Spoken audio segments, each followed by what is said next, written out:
So, good day po ito yung ating big RR na color yellow para kay, ito po. Ito po yung kanyang nameplate. So, ito yung kanyang side mirror, charger. Susi po ito, power on. Ganyan po siya pag pinower on, ganyan yung tulog niya. 12 volts battery po ito. Nasa loob, rubber tire. Dalawang gear. Isa dito, saka doon. Isang gulong, dalawa yung gear niya. So, ito ilaw. Pag ginanon mo, iilaw po yan. Ilaw dyan. So, ito may ilaw din yan. Ilaw. So, ayan. May ilaw.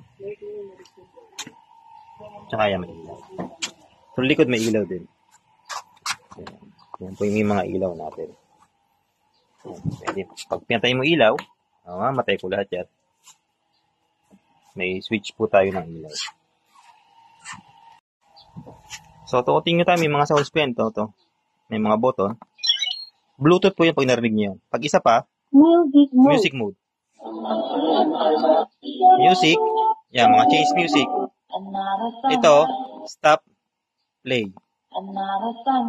Pag nilong press mo, ganun yung tunog niya. Ito naman, busina. Sounds ko ulit. Kasi may ito, long press, hihina.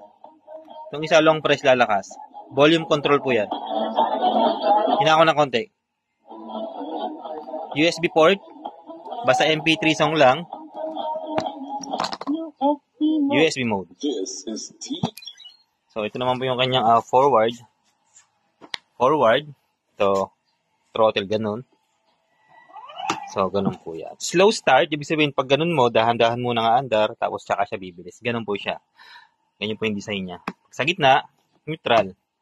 Pag binaba mo yun, atras naman po yan. Ganun. Ito, pag inapakan mo to, ayan, pag inapakan mo, preno yan eh. Pag inapakan mo yan, so kahit ganunin mo siya, hindi siya andar.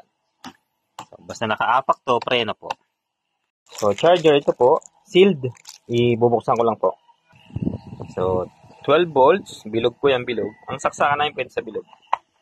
Yan. Bago mag-charge, patayin. Kailangan laging patay po to. Kasi pwede itong masunog pag nag-charge kayo ng matagal na naka-power on. So, dapat laging patay. Ito ang charging port. Pagka sinaksak mo ng ganon, yan, magre-red na siya. Ibig sabihin, nagka-charge niya. Pag nag-green na siya ulit, full charge na yan. Yung unang charge, dapat hanggang 10 oras. So, pagdating sa inyo, pwede nyo i-check muna yung unit. Kung umaandar ng maayos, check nyo na po ng i-check. Pagka na okay na sa inyo, check nyo na ng maayos na yung unit, pwede nyo na po siyang i-charge ng 10 hours. Yung mga sunod na charge, 4 hanggang 8 oras na lang po. Or mag-green to ulit. Ibig sabihin, full charge niyan. Yung unang charge natin na 10 hours, minsan hindi pa rin siya nag-green. Normal lang po yun kasi ang ating battery ay bago. Minsan matagal talaga siyang ma-full charge. So, basta i-charge nyo na ng 10 hours or pwede rin hanggang 12 hours. Pinakasagad niya pong charge. Sa unang charge ay 12 hours. Tapos yung mga susunod, 4 hanggang 8 oras po. Pag ganyan naka-charge, so hindi po yun magpa-power on, kailangan tatanggalin muna yung pagkaka-charge. Pagkatanggal mo na yan, magka-power on na po yan. So, okay na po tayo. Maraming pong salamat. Papa-deliver na po ito.